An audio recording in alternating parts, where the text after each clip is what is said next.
So I'm here today with Nhlanhla from Hustlenomics. Thank you so much for making the time. Thank you for having me. Yeah. First of all, what is Hustlenomics? What do you guys do? So Hustlenomics is a for-profit, impact-driven social enterprise that's dedicated to replacing informal picket checks in the townships with formal durable houses for low-income households who actually have informal picket checks. But the whole model will start with us upskilling and creating employment for women and youth in the communities, training them to replace these informal checks. We train them in brick manufacturing. So we manufacture interlocking bricks, which is alternative building technology. So the bricks we make using recycled construction waste, which is your builder's rubble. So everywhere that builds conventionally, whatever they throw away, we take that and crush that and turn that to aggregate to make our bricks. So the bricks themselves, because they're interlocking, they actually cut our building costs by up to 30%, just because of technology alone. And then the fact that we're actually using recycled construction waste also helps us cut our building costs even further. So basically, we would train them to make the bricks and then employ them to replace informal shacks for low-income homeowners. So we'd have agreements between us and the homeowners where we say, we propose that we can replace your 4 shacks or however many shacks that you have that you're renting out, or either you have family members living in there at no cost to them. And then we would then share rental income with them. So how we do this is that after building the 4 units, the homeowner would own 25% in the form of a single unit.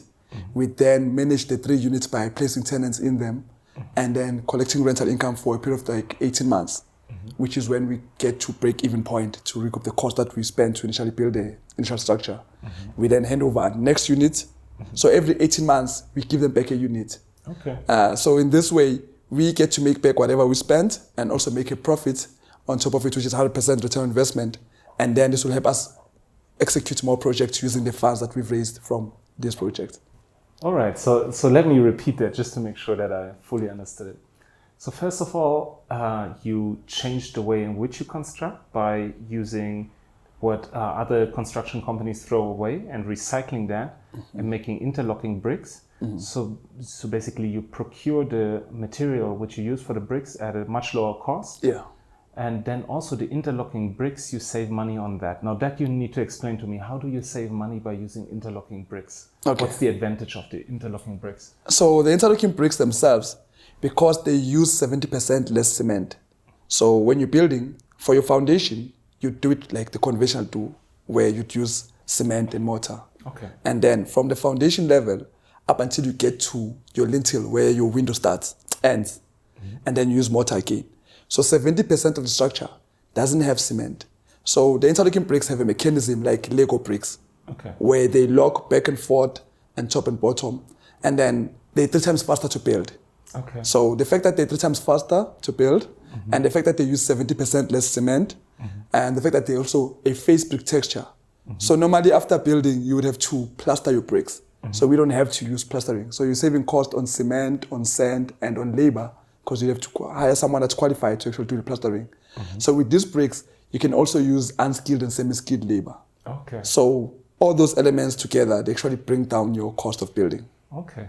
So then you train youth and women to create these bricks, to produce them, and to also build the houses, is that correct? Yeah. Okay, so you create employment, you can build cheaper, and then you also solve the challenge of the shacks. So tell me more about the shacks and the issues involved and why you need to replace them, first of all. Okay. So you'll find that in most townships, we used to live in this, we call them forum houses. They call them matchbox houses.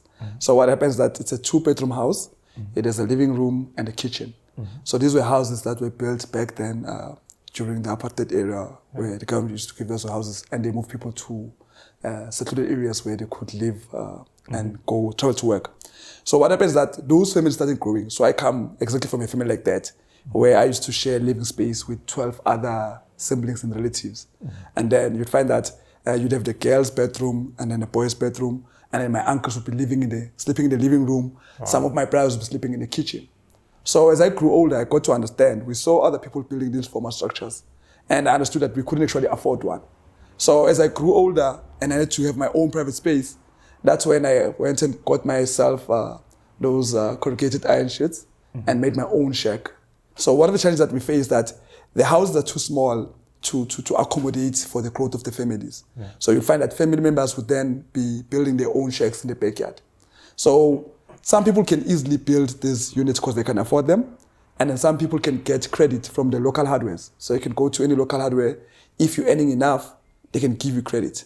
They give you credit to build a shack? No, they give you credit to buy building materials. Okay, I understand. And then when you get the building materials, you'd have to pay someone to actually build a structure for you. Okay. Once you have a complete structure, you rent it out, you can easily pay back the debts that you got from hardware.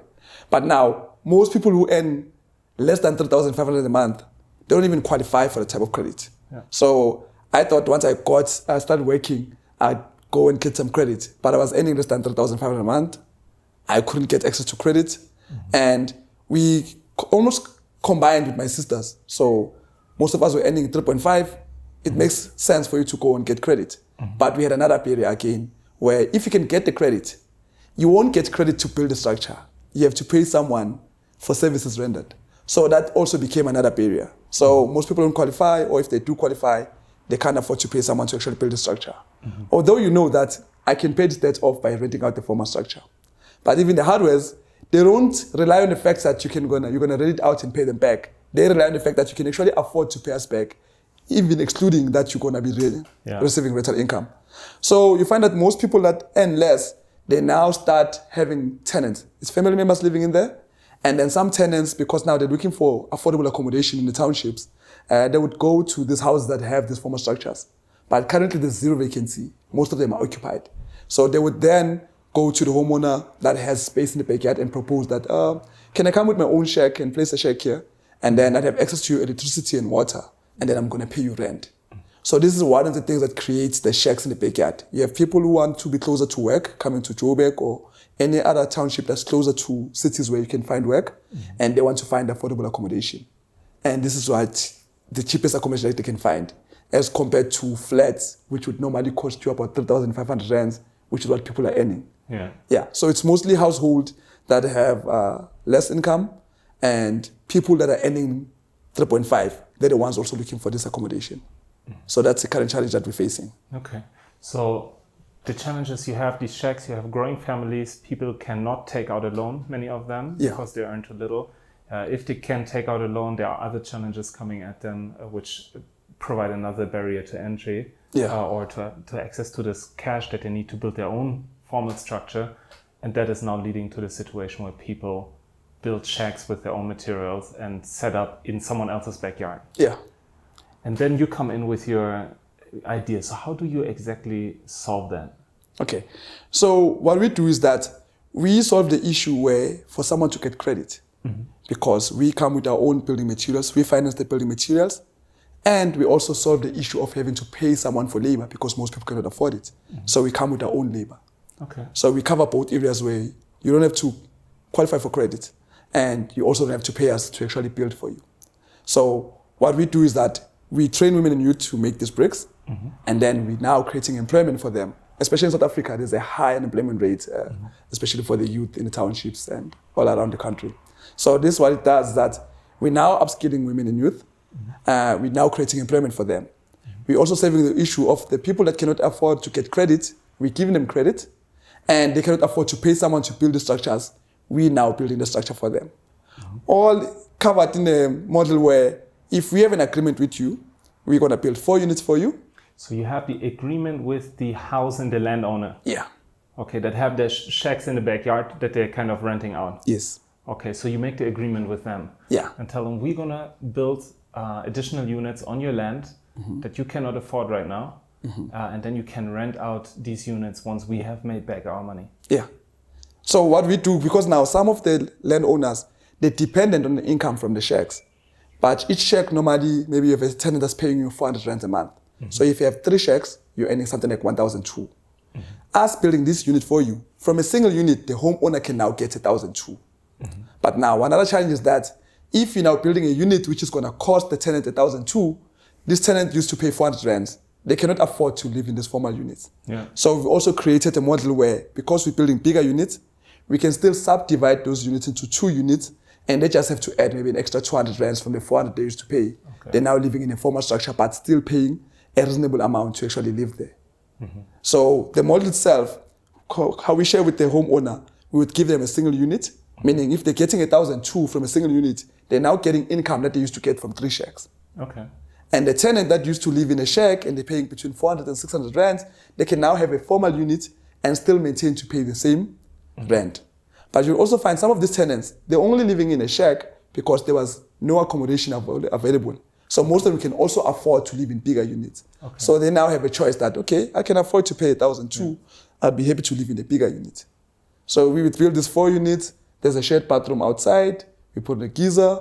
We put in proper electricity wiring. So normally you'd find there's wiring hang around going straight to the shacks, which is also not safe.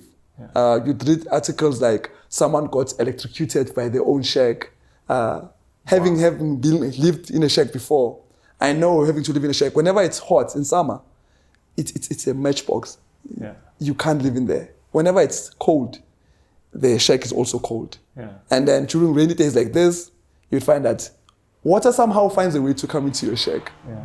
So I know exactly how that feels. Yeah. And having lived in a family where we couldn't afford to get credit, I got to understand the whole value chain, what the challenge is because I live in a house having to share space, what the challenge is having lived in a shack that it's not very nice to live in a shack, what the challenge is that we couldn't afford and what the challenges were. So I got to understand the whole chain and try to solve almost all the issues right in there. Yeah. Yeah. So we also want to start building just back then. When we first started, because we were young, most people were attracted to us that because, hey, these youngsters, because normally it's the older generation uncles that are actually building these formal structures. Yeah. So we got business that way. We started getting business, but as time went on, we had to compete. So I also got to understand what the challenges are once you're in this space and you're trying to get customers. Yeah. So our model actually gives us an advantage where the customers we service also create employment for our people and we also get more jobs that way. Okay. Yeah. Let me ask you, I mean, many people are living in shacks, but not so many people come up with the idea, okay, let me solve this problem, right? Let me build structures and let me find a way that people can access formal structures without actually having access to the credit, to the finances to make that happen. What changed your mind in a way that you said, okay, I can do that? And how did you get the qualifications to start it? Because at the time we couldn't afford to build our own structure, I actually took it upon myself to get the qualification. We couldn't afford to even pay for the qualification. So I went for a government-sponsored program, which initially took me 18 months to even get access to.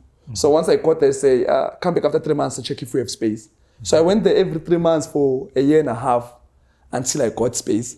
And once I got the skills, I knew because if you're getting credit, you have to pay that back with interest.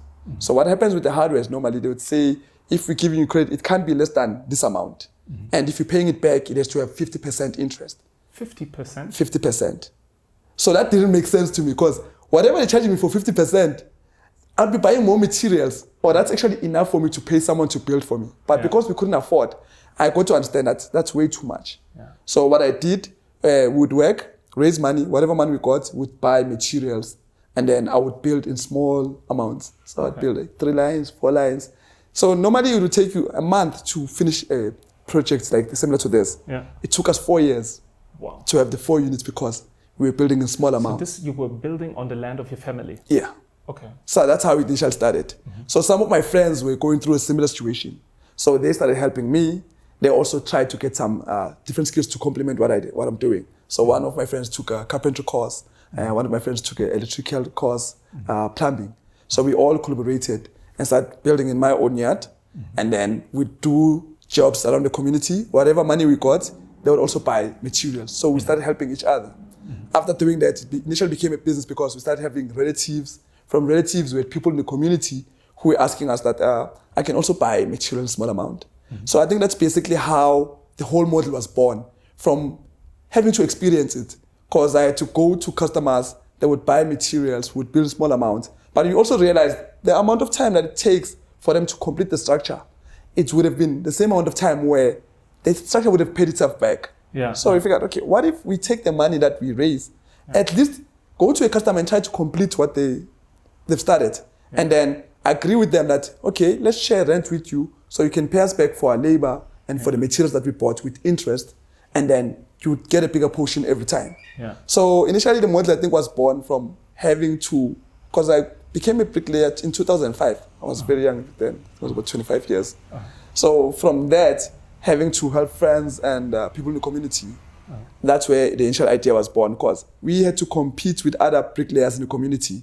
And I also realized that there's so many shacks that want to be replaced, but most people cannot afford. Meaning the people we're competing with, because they want to get paid for services rendered. If we can service these people, then we won't have to compete. So initially I think what led me to try to assist them was the competition and having to understand the problem in all aspects of it. Okay, so first you solved your own problem, having to live in a shack, so you built your own units on your family's land to have proper accommodation. Yes. And then more people approached you that said, okay, I also need that, and you have the skills to build that. So that started your own little business. But then you saw that you're now starting to compete with other people that are also builders in that space. And you figured out that if you could basically finance the materials and you render the service, the work of actually constructing that, then you could get customers much faster, because it's kind of a no-brainer. You build me something for free, let me say. I don't have to put money down. And then I just share in the profits later on. And in the end, it even belongs to me, right? Wow. So my next question would be, how did you finance that in the beginning, right? Because that is like one of the big differences in how you build these houses. You say, okay, let me pre-finance that and then make my money later once we can actually rent it out, right? So how do you finance the materials and all that? Because now you have a gap of where you spend your money in materials and then where you make it back through the rental income. I think the model itself evolved with time. So initially, before we figured we could actually finance the whole materials. So this is how it works. So if someone wants to build, let's say, a similar structure, you come in and charge 15,000. And then I come in and say, I can do this thing, the same project for 12,000. And then we realized we couldn't compete because they were always bringing the prices down. So at first we figured, okay, what if we buy our own brick making machine? So we can charge whatever they are charging, but if we supply the bricks for every project, we can then make up the difference to make a bit of profit. Okay, you make the profit on the bricks. To at least get to a level where we can still make a decent amount of money. So what happened next was that whilst looking for the machine, we came across the interlocking brick machine by chance. So we were just looking for a conventional machine. And then whilst busy looking on the internet, we realized, okay, there's a machine that can cut your building cost by 30%. Now, only then did I imagine, okay, so if we can make a profit from the bricks, but we can still cut our building costs by another 30%, then we're going to be at a point where we can compete. And then initially, from that idea, I took the idea there's a program called NYDA. It's a National Youth Development Program by the government. So what they do, they have they call it a voucher program, where if you come with an idea, they can either help you finance, do a business plan, or they can help you if you have a running business, they'll do branding for you, or if you need a website, stuff like that. And they also have a grant of 100,000. So I went there hoping to access the grant so we can buy our own machine. So once I went in there with the idea, I could only access the business plan. So they helped me estimate the business plan, which is like 3 months. At the time, my idea didn't even make sense, because even the people from the program said, this thing won't work. So do the business plan for me anyway. I think it was through their program that I got to attend. There was a conference that they had organized, which is for township development and youth. And then through that, attending that program, that's when I had the term social entrepreneur for the first time. So there was a social entrepreneur up front, and they were telling us what a social entrepreneur is. And I realized, okay, so my idea is basically a social enterprise.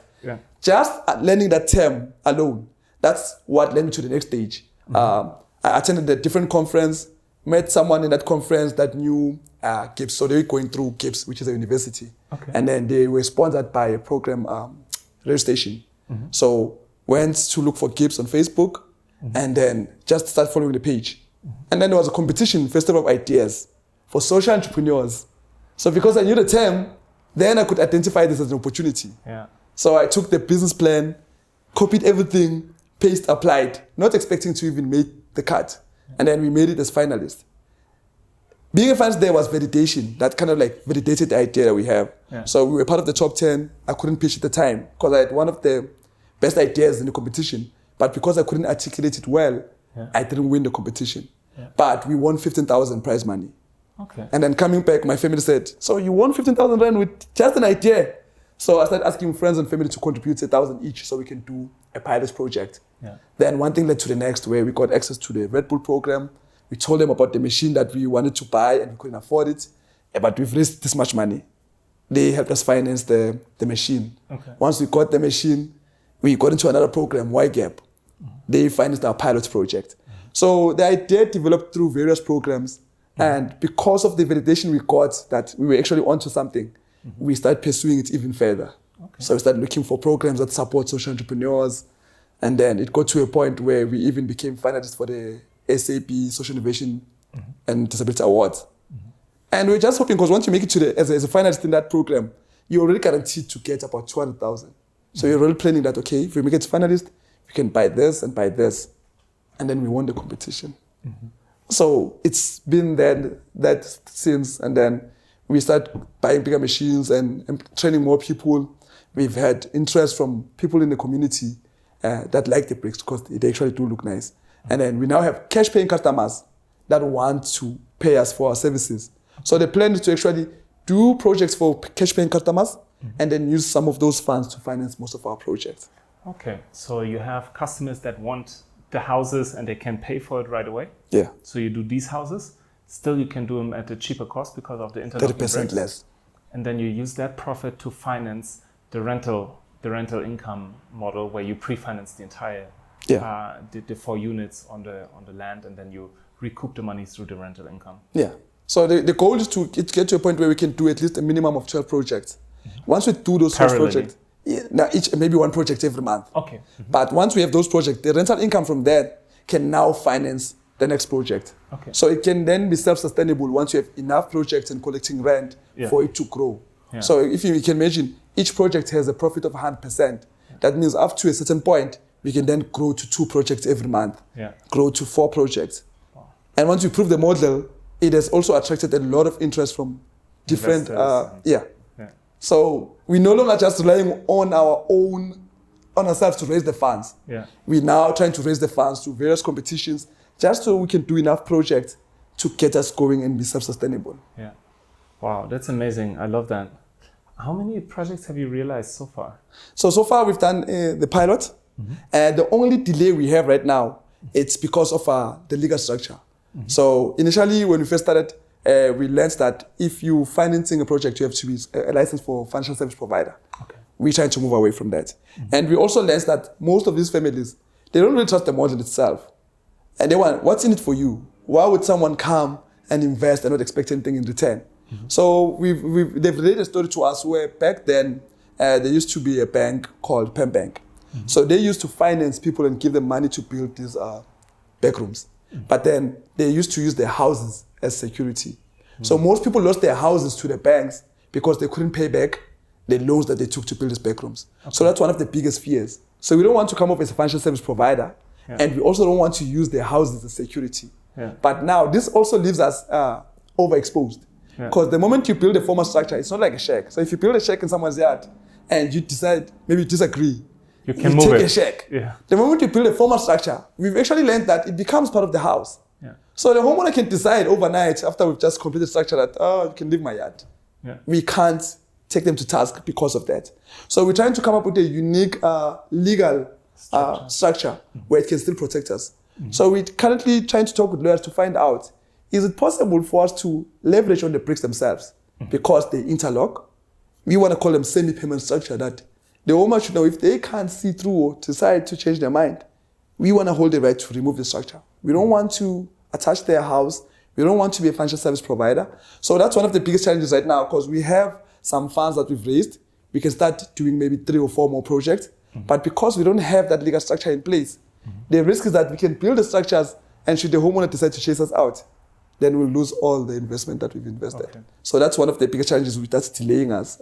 We're working with 3 to 4 legal firms, but because it's pro bono, it's a bit slower than... and it's expensive, because we did try to pay once, one meeting cost us 75,000. Yeah. That's how much it cost us to do one project. Yeah. Oh, So we decided to delay, and hopefully that we're going to have proper contracts soon enough.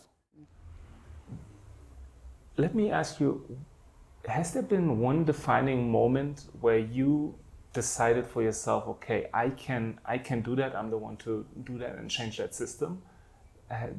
Because I mean, you know the circumstance, and many others know the circumstance as well. Yeah.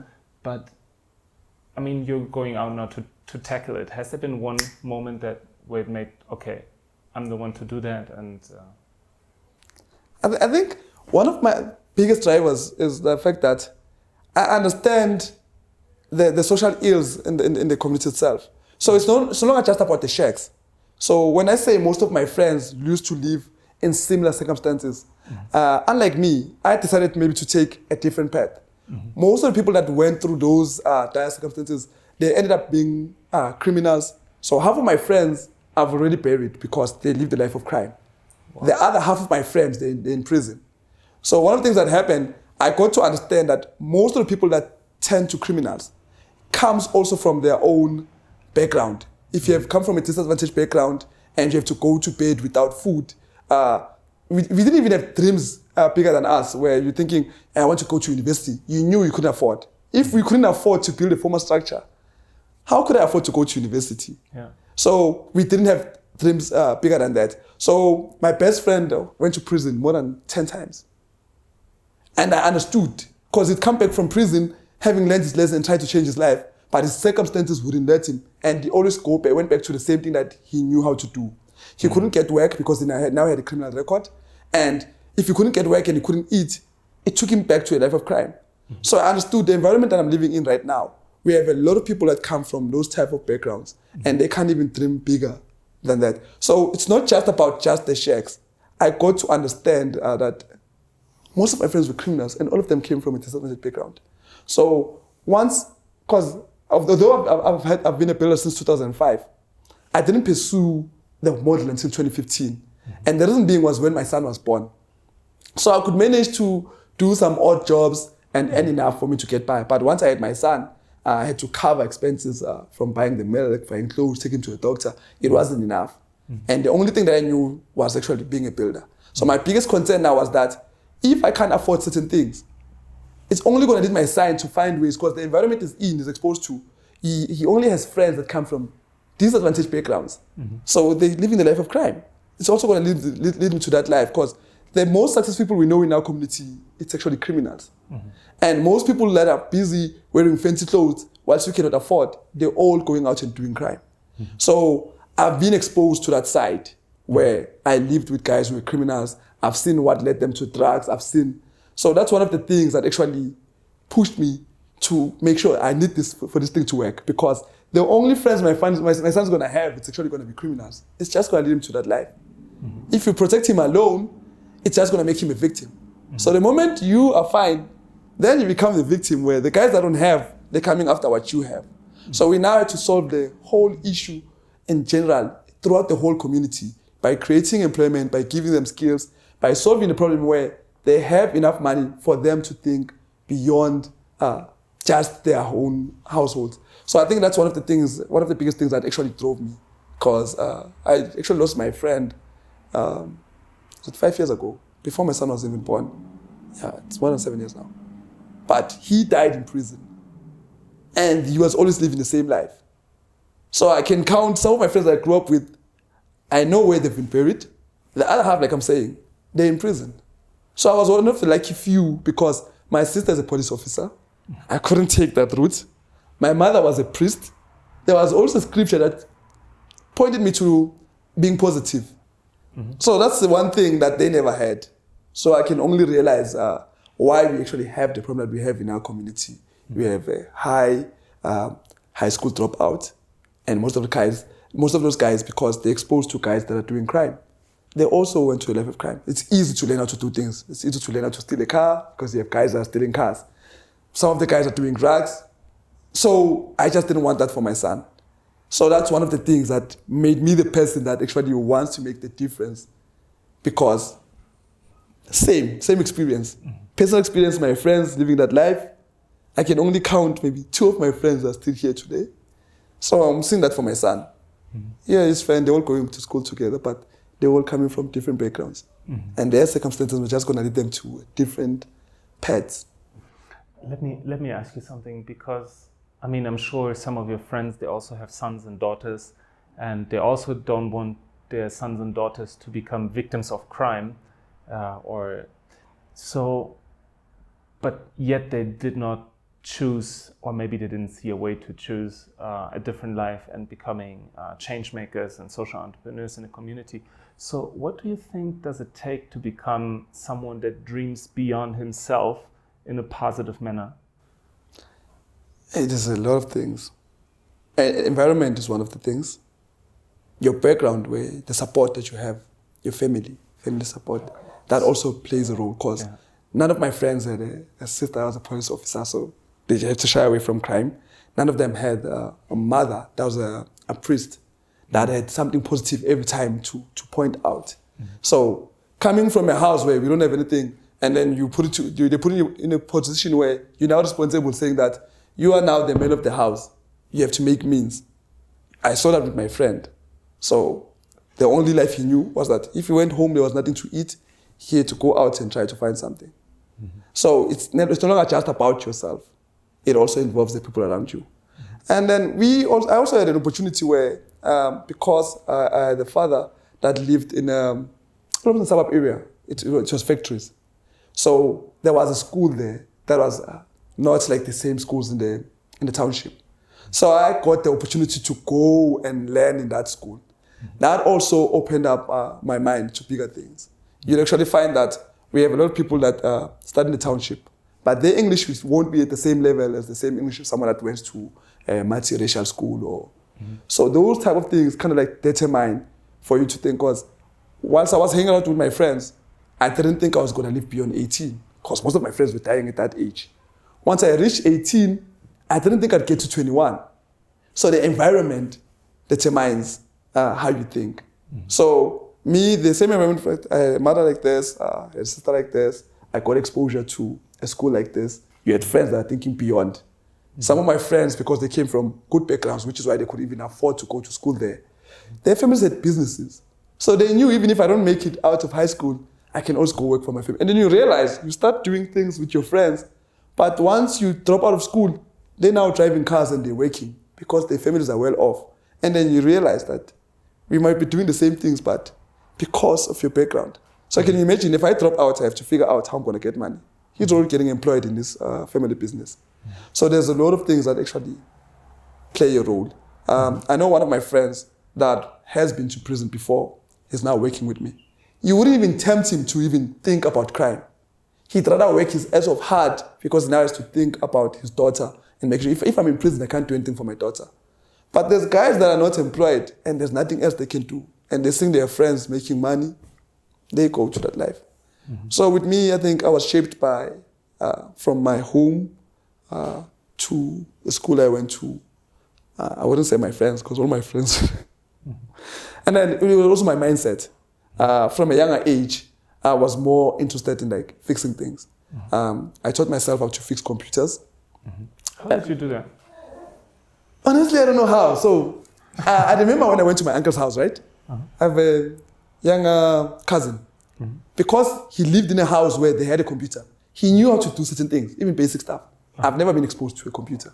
So I get there, I can't even use a computer. It's almost funny because I'm like 10 to 15 years older than him and he knows how to use a computer. But you see, he had an advantage because they have a computer in the house. So I went and took a computer course so that I just don't have to be too afraid of a computer. And then whilst I was working for a company where we were making tombstones, I raised enough money to buy my first computer.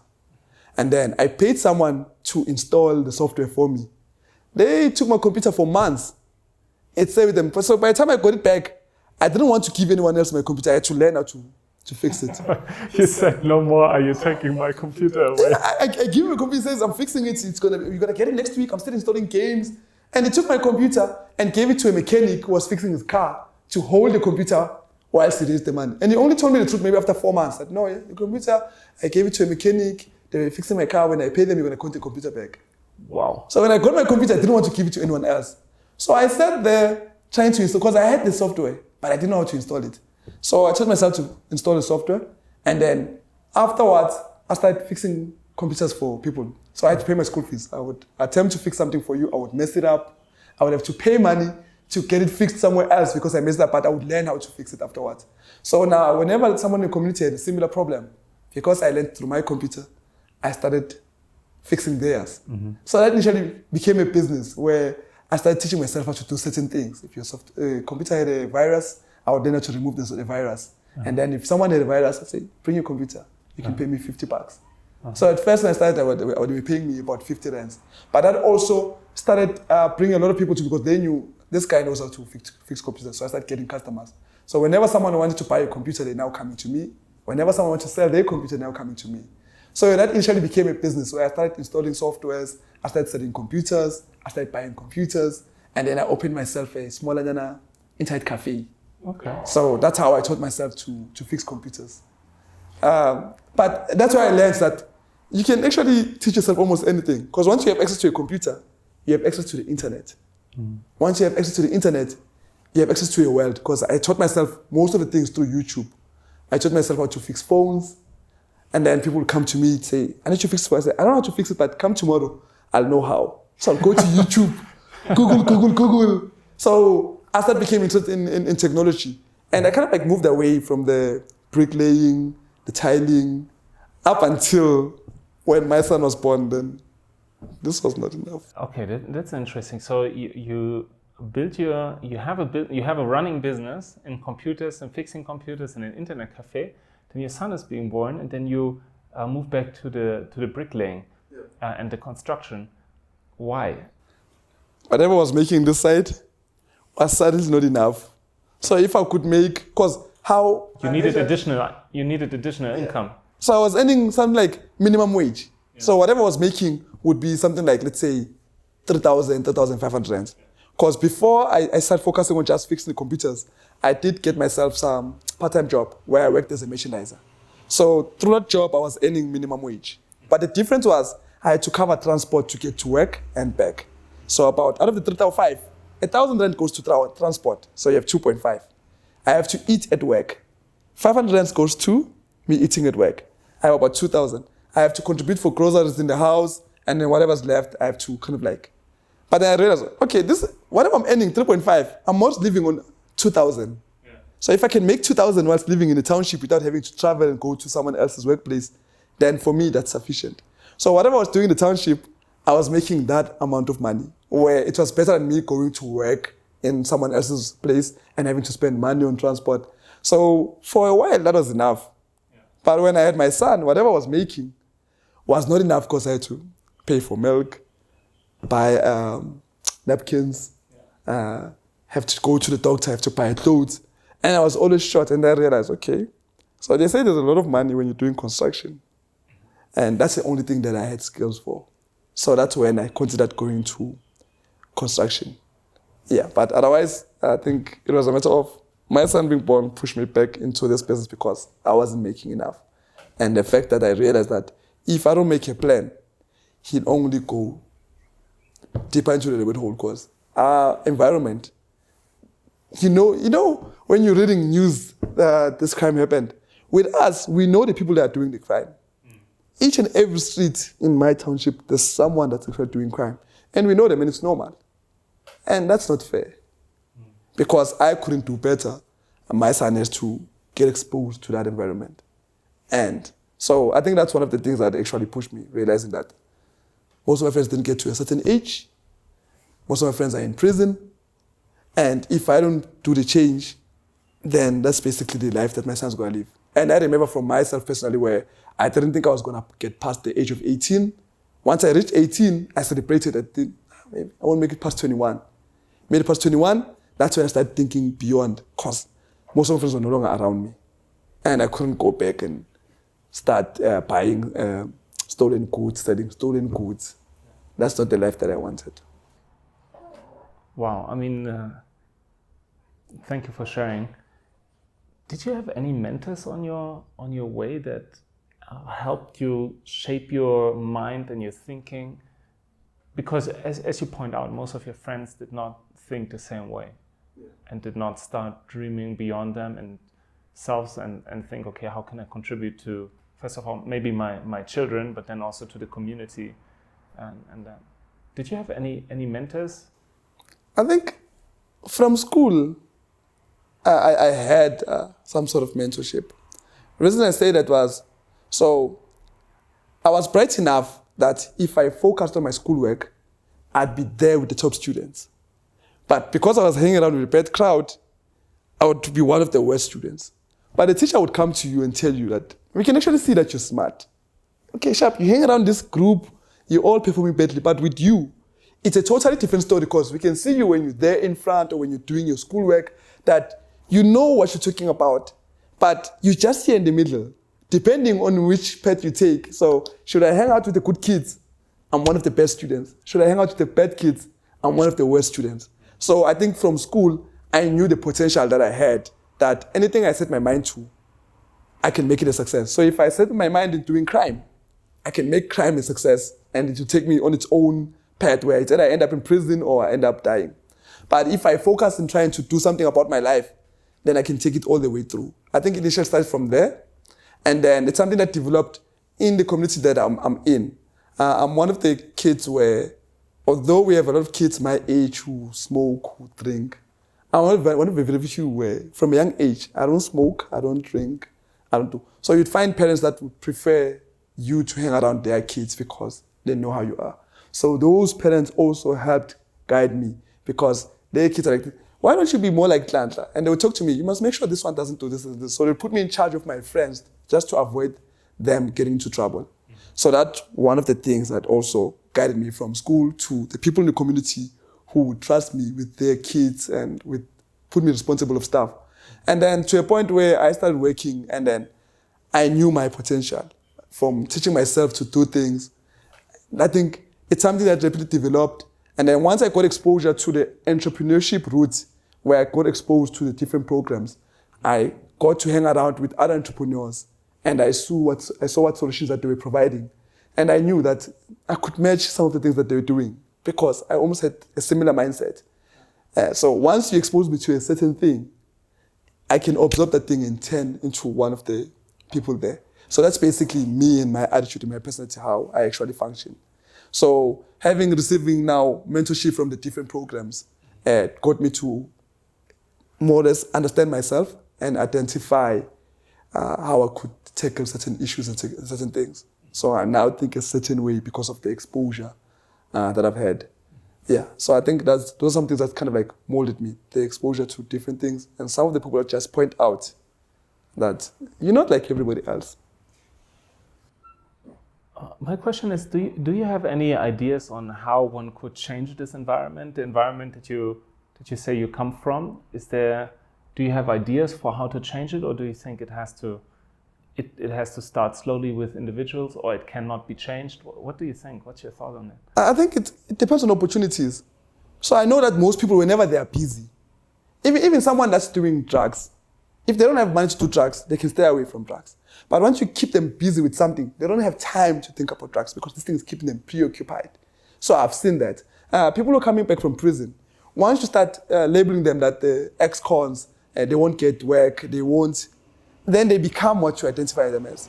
But if they come back and we give them an opportunity for them to, because most of them come back from prison with skills, because they had so much time in prison, they would learn how to do artisans work. Yeah. But they come back with skills, they don't know how to use them. They don't have anywhere to use them. Yeah. So it takes them back to crime. So if there were more opportunities in terms of maybe, let's say, a form of employment or anything that can keep people busy and also compensate them for being busy. Because if I'm busy, I'm not earning anything from it. I need to eat, so I'm just going to leave and do something else. But if you keep people busy, it changes the environment. That much I do believe. If someone comes from a family where they can afford to take them to university, they'll study hard to make sure that they get the grades to make sure they get access to university. But once I live in a house and I know that even if I pass well, we can't afford to take me to university, then that's one of the things that kind of like kills the hope. Some people do a mistake because of bad influence, but the mistake now becomes a bigger price because now I come back, I still want to change, but the whole community sees me in this manner, then I might as well be what they see me as. So I think if there are opportunities where you know that there's money at home to make me study further, there's money at home to make sure that I'm fed fine. So when I go to school, I can focus on just school, not having to worry about what am I going to eat. So those little things kind of like have a big impact on how the environment functions. We have a lot of people that are unemployed. They're now making kids just to get access to the grant. So they know every month, at least we're getting this grant, we can buy something. Even if it's not enough, it's enough for 1 week or 2 weeks. I know families that live like that, where young kids who now drop out of school, they now have 2 kids each because they want to get the social grant for them to feed their families. So if you're earning enough, you'll be focusing in school, you won't be making kids. So those are the type of things that more or less are all directly linked to earning enough, because we're doing this just to get money to actually eat. And then we have people that, we have kids there in the community who are not smart at school, but they don't get the opportunity to identify their talent, where they know that if I'm a bricklayer or I do this type of work, I can still make enough money, as much as a lawyer would make, as much as a doctor would make. And they would still see me as someone, unlike having to run away trying to be a doctor and you're not smart enough to get the grades for you to be a doctor. Instead, you can be good at this. But because technical schools realize there's something else, no kids want to go and learn being a plumber, bricklaying. So those type of things. So it's about the image and self-image alone. And if we could be examples where you find people that are doing the right thing in the community that are successful, it's going to inspire some of the kids there to actually think it's actually possible. Because if I'm surrounded in a community where the only successful people are criminals, I only think of life, I have to be a criminal to actually be successful. So it's directly linked to the disadvantaged background where you can't think beyond that you can go to university. Why should I study if I won't even make it that far? And then you realize there's no jobs. Why would I want to get matric if I won't even get employed? Because you start identifying the people that have degrees that are not employed. You start pointing out the people that have matric that are not employed. And you're saying, why should I bother? If I get matric, I'm going to be like them. I get my degree, I'm going to be like them. This person is doing crime. He's driving a nice car. He's driving what? And has a lot of girls. So it's the environment. The only way to change the whole thing is to have an impact on the whole environment, but just playing a role in the little things. I can only manage to make sure that these people have a decent house to live in, because you are ashamed to bring your friends to your house if you're living in a shack. And then you have to make sure that they earn enough money to actually be able to buy groceries. So the kid doesn't have to worry that I won't have something to eat when I go to school. So today I'm not going to school because I couldn't afford soap for you to wash my school uniform. Today I'm not going to school because I don't have money to actually buy lunch at school. So we take that worry away. And then if we can teach them to also manage the money that they're making just from the units themselves, that start saving small amounts, so that you know if this kid can get to matric, they need to go to university, at least you can give them a head start for the first year. And then they can try to pass well so they can maybe get access to a bursary. We're lucky now because there's this NAFTAs. But before NAFTAs, it was all messed up. We knew we couldn't. I've never thought of studying to be a lawyer or a doctor because of my own background. It wasn't because I didn't want to be a doctor. I was good at math and science. I loved math and science. So even if I passed it well, I couldn't afford. And my mother did the best she could to make sure that, but I'm still in an environment where the most successful people are the ones doing the life of crime. So how do we change the whole society?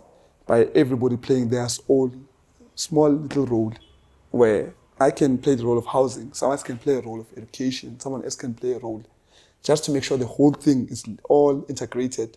So when kids come back from school, they have activities to do. And they know that I can have an opportunity if I'm good at chess. I know 2 kids right now who are good at chess, and they've traveled the world because of chess. And that is kind of like unlock their mind. They won't be thinking on average like every other kid in the community. So we know a soccer player that got successful from just playing where we all grew up. That makes you think. So we need more success stories that are legit, not a life of crime. And it's going to make the other kids also want to put in the effort and try to change how they actually. Let's talk a bit more about your success story. I'm curious, what has been your biggest learning on your entrepreneurial journey so far? My biggest learning?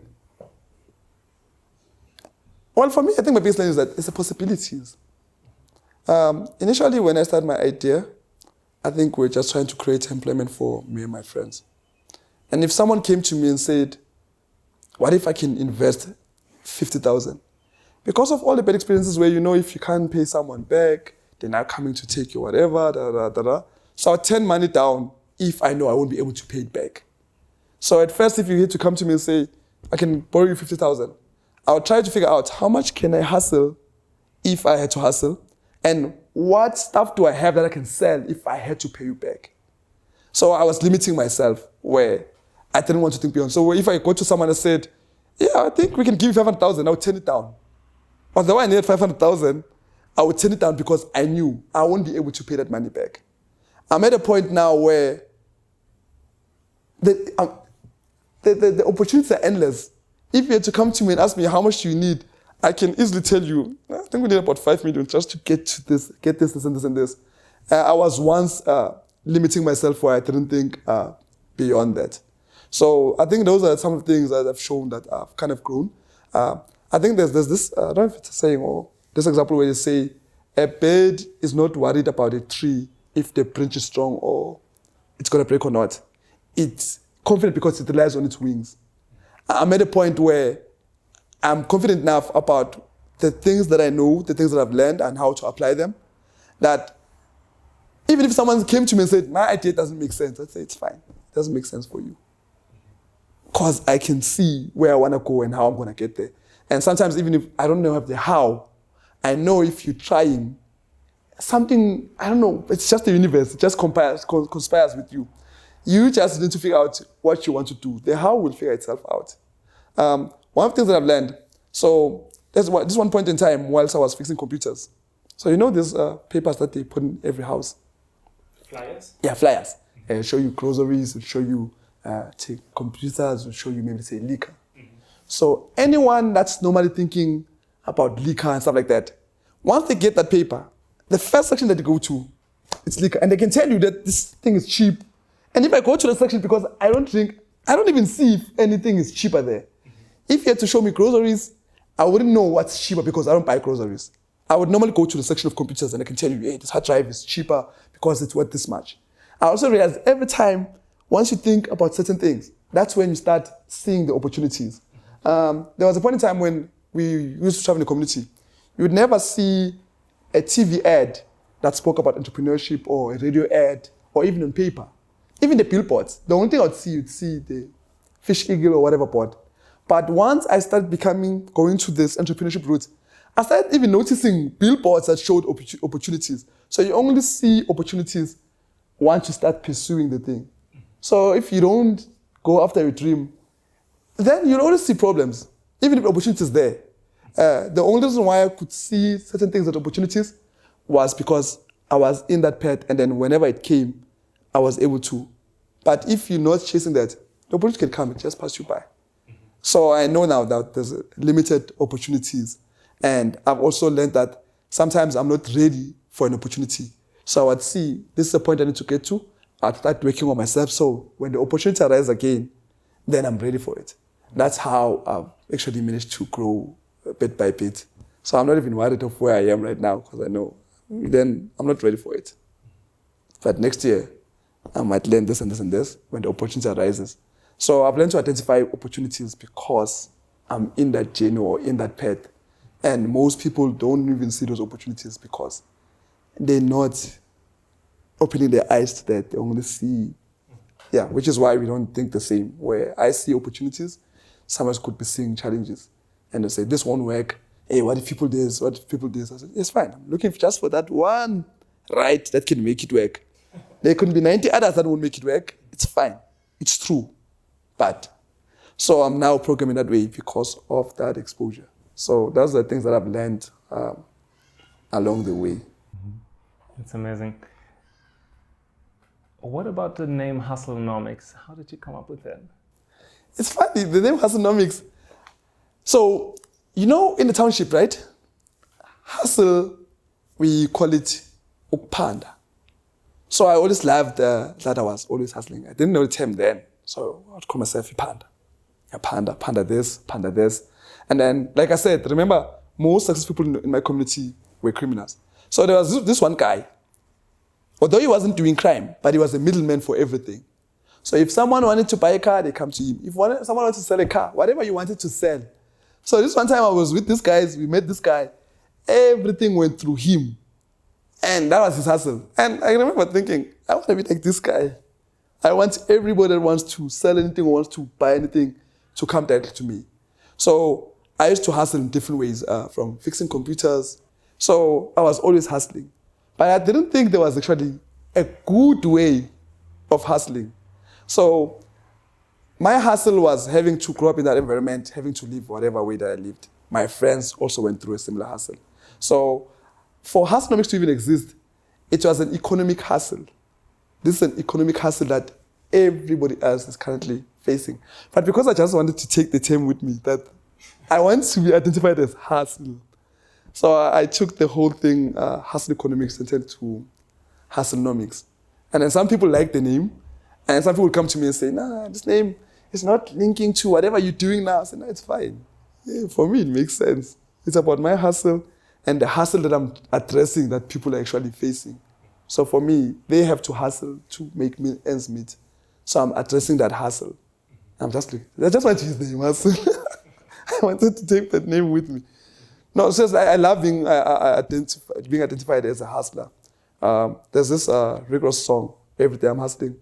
When I used to work as a merchandiser, that was my anthem. Every morning when I woke up, I played that song going to work. And it kind of like was my motivation song. It's funny because when I was going to university, I put this song on in the mornings. Just for fun, and my flatmates, they made some fun of me. So I could relate. Yeah. So I guess I like the name. There was Hustlenomics, which is kind of like Kasi is the township. I kind of like that, but someone else was already using that. And then I took the hustle. But I wanted to have sort of like something, I don't want to call it, but like formal. You want to say economics, it's like, but when you say hustle, it's taking the informal, the lifestyle, and combining the two. But I'm making the hustle legit. How exactly do you convert the building rubble into bricks? Into bricks? And how did you invent the process? No. So this is how it happened. You taught yourself on YouTube? No. So remember when I said our model kind of like evolved, right? Initially when we started, we just wanted to create jobs for me and my friends. And we wanted to compete with the other builders in the industry. So we're just trying to do big bricks so we can make up the difference. And then after trying to get the machine online, we learned about this new machine. But when I went to the company that makes the machine... You learned about the interlocking machine. Yeah. When I went to the company that actually manufactures these machines, I discovered that the machine cost about 10 times more than a conventional machine. So if you can buy a machine for 10,000, the machine that interlocking machine entry level was 70,000. Of the 70,000, you needed accessories for it to be functional, which is about another 30,000. And before you could even use the machine, you had to get training, which is about 20,000. So I needed 120,000 as compared to 10 to 12,000. And I couldn't afford it. But because I already knew what I wanted to do, they referred me to a company that has the machine. They said, hey, there's this company, they have the machine, maybe they can sell you the bricks for you to do your project. And so when I went there, it was a recycling company. They only bought the machine because they had a lot of builders' rubble that they turned into bricks, and they built their own facility using the bricks. So when I saw the facility and said, so these bricks are actually nice, and they actually use builders' rubble. And they couldn't sell the bricks because even the company that makes the bricks, they couldn't break into the market. So this technology is all over Africa, but it's not in South Africa because most people don't know about these bricks. Most people are not using these bricks. And most people that did projects having these machines, they're selling the machines because they couldn't break into the market. So if I came to the township and said, I'm selling bricks, this is how the bricks work, people wouldn't be sold. But they were sold because of the model itself. Once people saw the bricks, they're now interested in the bricks. So the rubble I learned because that company referred me to a customer that had the machine. So when we went to them, they even now trying to sell us the machine, saying, we're not using the machine anymore. We can sell the machine. So you bought the machine from them? No, I actually bought it. They were really expensive, so I bought from someone else that I met. and they were willing to negotiate. So they gave us the machine, but the machine is heavy. So we bought a bigger. So the first machine we bought from the same company that manufactures the machine. Because they knew you wanted the machine, they had our details and they called us that, hey, we have a demo machine that's going to cost you 45,000 if you're interested. And at the time we had about 20,000. So when we spoke to Red Bull Amapigo and told them that the machine is worth about 7,000, said they couldn't afford it. And then we told them about the demo machine. They said, yeah, we can help you buy, but we don't have that couple months. So we said, we have 20,000.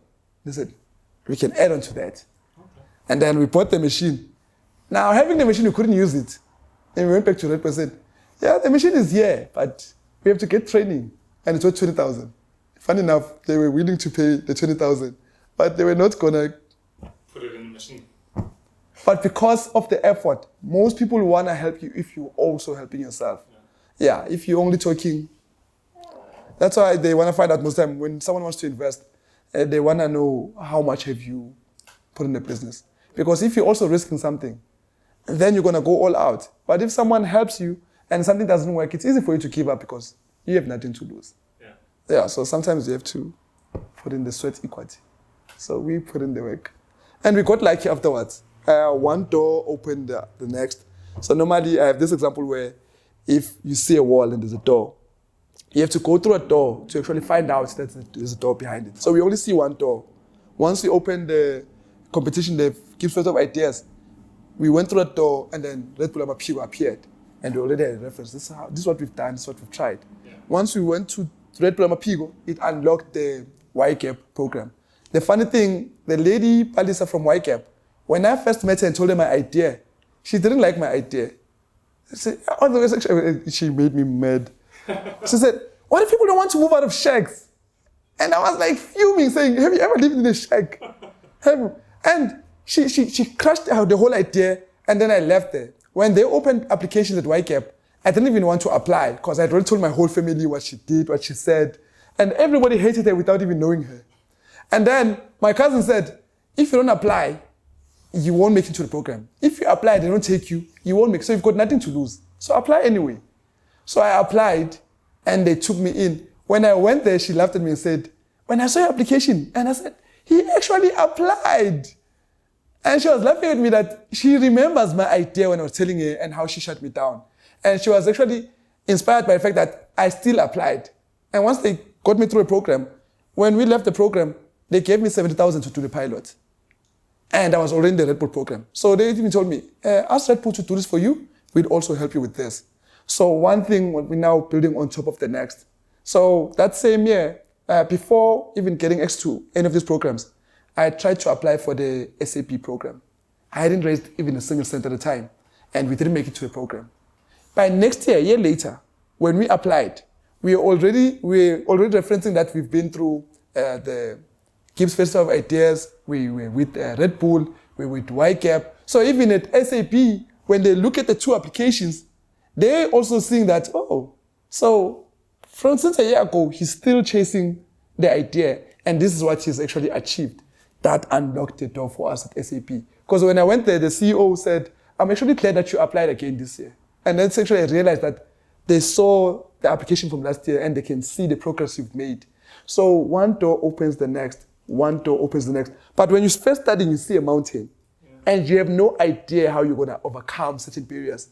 But when you're busy taking the small steps, next step, someone comes along, I see you doing this.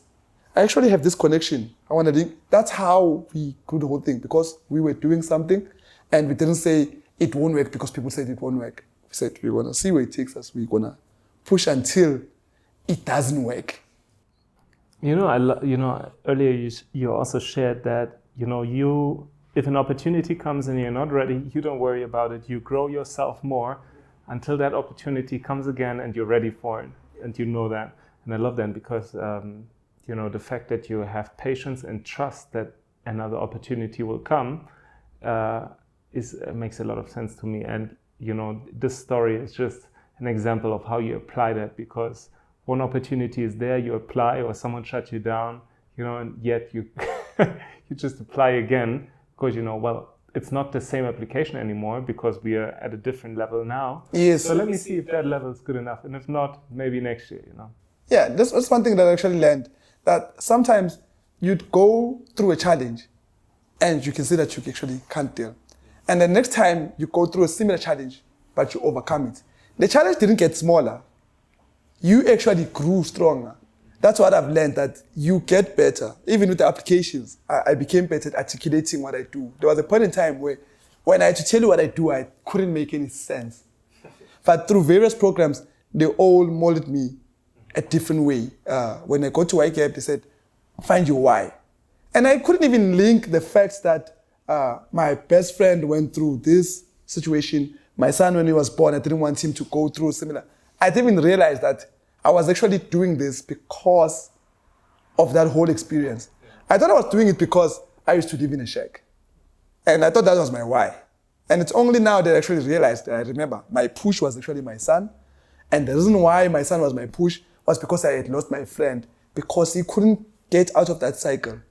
The environment we were in, it was just the way it was. And I'm seeing guys that used to come to me for me to assist them with schoolwork. They've dropped out. They're now car thieves. Because in my community, we have a lot of people that steal cars.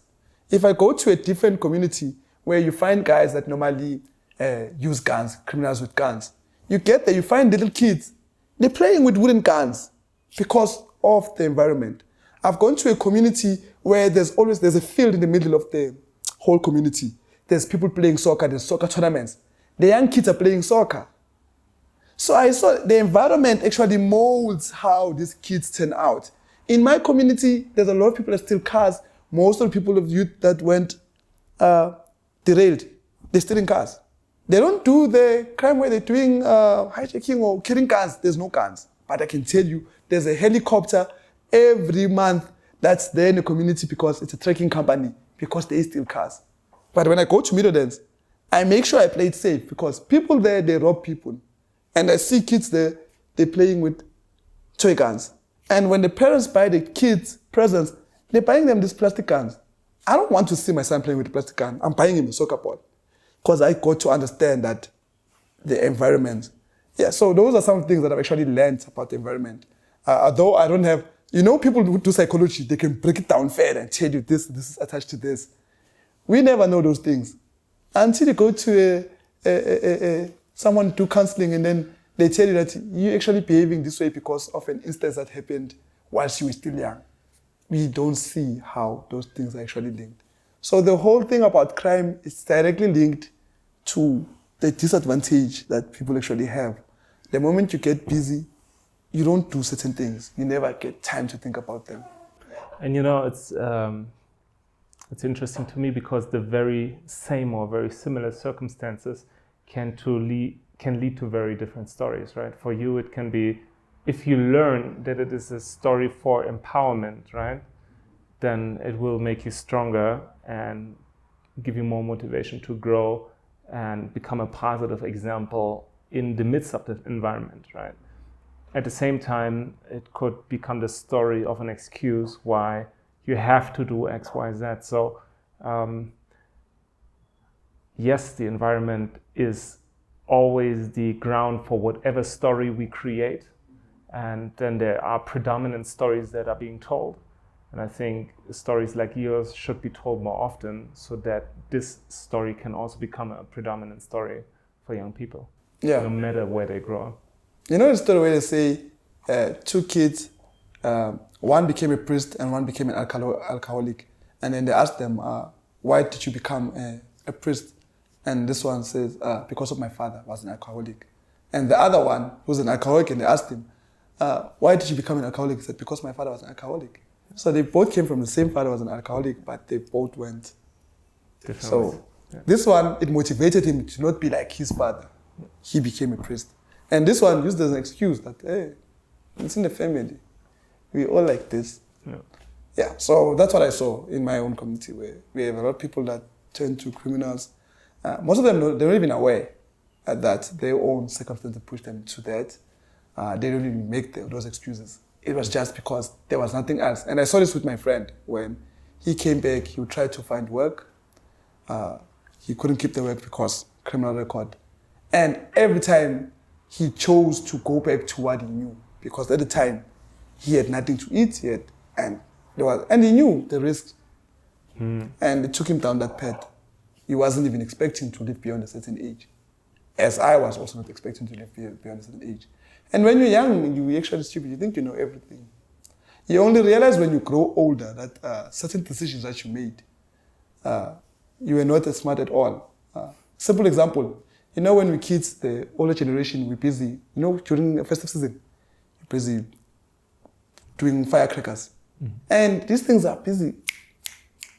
And they're busy telling you to stop doing that, and you do it anyway. Now I'm all grown up. I see these kids doing firecrackers, and I'm the one now saying they should, and I understand exactly where they are. Because we also did, we thought we knew. We didn't want to listen. You would sing songs that have curses in them. They would tell you not to sing them, would sing them anyway to spite them. And then now I'm all grown up, these kids sing these songs in front of me, and I'm the one telling them. So the decision that you make when you were young, yeah. So these guys are young and they're making decisions that they think they know. They think they know everything. Before you have a kid, you think a certain way. Once you have a kid, you think a different way. So there's also things that kind of like push you to a certain direction. So as I'm saying, some of them come from those backgrounds. It pushes them to that direction. They could make the choice, but they're young and stupid, and they don't make them, and we can't tell them nothing. Yeah, that's a sad part where we see it every day. We've seen guys who start experimenting by smoking marijuana, and now they smoking drugs, nyawupe, and they can't turn back because of one wrong decision, because they thought they knew everything then. So I'm glad I didn't get the chance to even experiment in that route. Maybe I wouldn't be able to take, because I have an addictive personality. Everything I do, I overdo. Now I can only imagine if I was drinking, I'm sure I would be an alcoholic. You mentioned earlier that you never drank and never smoked. Was it a conscious decision? Not really. So I had an alcoholic father who used to abuse my mother. So that alone, because of that experience, I knew I didn't want to drink. As for smoking, I used to hang around people who actually smoked, because I was more of an active person. So when I was going to school, I would be the one with people that doing sports. So I knew if you're smoking, you couldn't run long distances. So because I was proactive playing soccer, smoking wouldn't be good if I was playing soccer. Because I was running, smoking wouldn't help me if I was. So I was one of those people that were doing sports and being proactive. I have two more questions.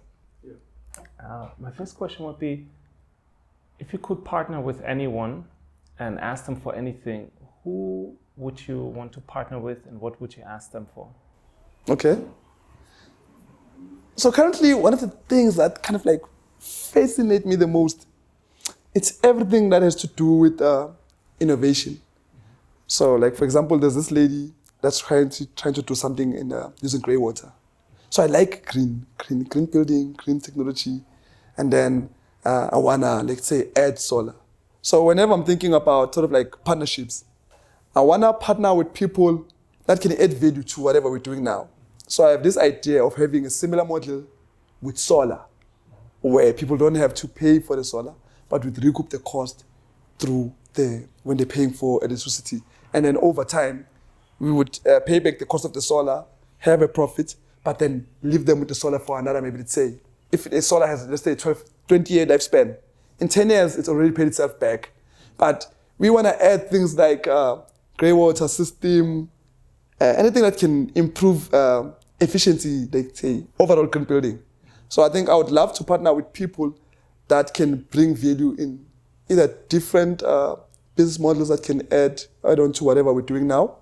I would also love to, let's say, partner with investors. Currently, one of the things that we need to do for us to even scale, we need to have, let's say, buy a truck. That truck, only after realizing that most of the equipment that we bought, it's a bit heavy. So that truck would need to have a crane, would need a truck, let's say an 8-ton truck. And then you're learning that that truck would cost you something like, let's say, 1.2 million. So those now become barriers, but because I'm hustling, I'm hoping along the way, we'll find a way to raise enough money to be able to buy a truck so we can take the project to other townships even further. We also were looking for, we just bought a smaller model machine that converts the builder's rubble into aggregate. It was more as to prove that we can actually make bricks from rubble. Only to learn if you want a mobile machine that's portable enough but can still turn tons of builder's rubble into material that we can use, that's also a bit over $1 million. So you realize, okay, we need about 1.2 million to buy a truck, we need about 1.2 million to buy this crushing machine.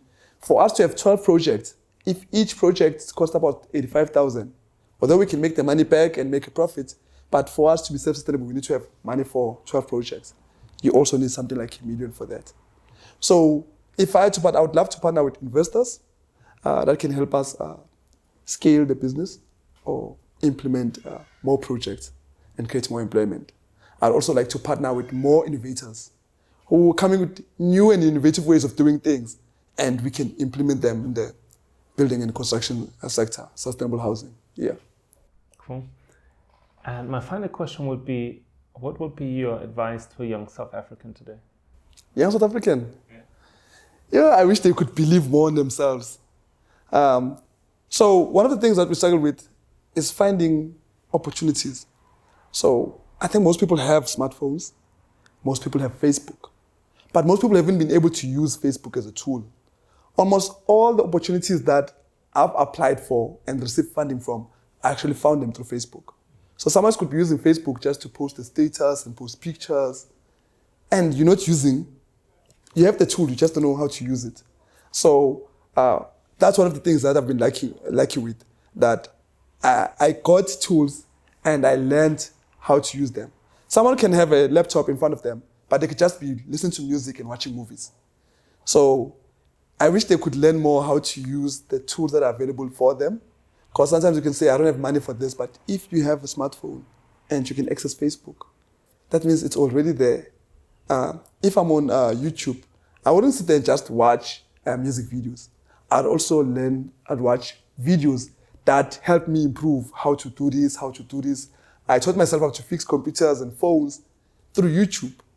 So sometimes we don't have to go out and look for the world. The world is just right here. So I wish they knew the potential that they had. And I wish most of them knew how to identify opportunities, whether through their smartphone, and then learn to network. Business is not really about just what you're doing. It's also about people do business with people they like, and it's about who you know. And normally when I went through different programs, I've been able to take my idea further because of the people that I've actually met. So it's important to learn how to network. So you don't really have to judge. Almost every person that you meet knows something that you don't know and can help you go further. I don't care if it's a homeless person. I don't care if it's a taxi driver. But that's how I learned and how I grew. So I think most of us are programmed because we watch these movies, we just focus on television, and we think a certain way. And we disconnected to everybody that's actually around us on how to network and how to learn from people and how to identify opportunities. So my advice would be for them to look for opportunities, even if it's through Facebook. Because for me, I'm where I am through Facebook. I don't have Instagram and most of the social networks, but I've learned how to use Facebook. And then now I'm being documented that most people that are in the business space, they're in this network. So you can directly, then I see the necessity for me to now move into this social network because it's going to help me grow and put me directly, link me to people that are actually relevant to what I'm doing now. So I wish they could learn from people around them and learn to identify opportunities. You only see opportunities only if you seek them. I've been through business seminars just to listen to other people's ideas. I've attended workshops just to grow myself. There's a lot of free workshops. Almost everything I've done. My bricklaying skills I got for free. Me learning how to use a computer I got for free. Me learning about business in general I got for free through another program. So I took it upon myself that I'm going to invest my time in learning and growing myself. And then only then the world actually opens up to you. Because if you have a closed mind, even if the opportunity is here for you, you wouldn't see it. So you have to go out and learn. And yeah, that's basically it. Thank you so much. Thank you. Thanks so much for sharing.